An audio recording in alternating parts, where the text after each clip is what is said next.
जदि आजी तमे ई रेखा पारी करी मते भिक्षा दबनी निज विनाश को स्वयं आमंत्रित करिवो। क्षमा करंतु ऋषिवर मु एई रेखा पारी करि परिबिनी। ताले ठीक अछि जो पति एवं दियोरंग वचन जोगु तमे जने साधुर अपमान करूच से माने मोर अभिशाप अग्नि रे जळी जिवे।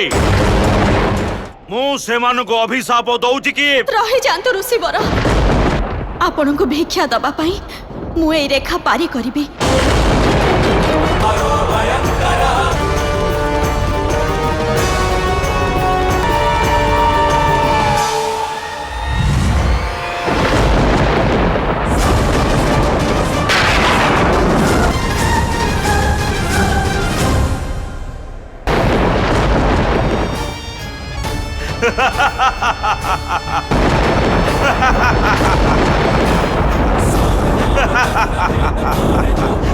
राम सीतांक लवकुश आज राति 10टा केवल तरंगरे।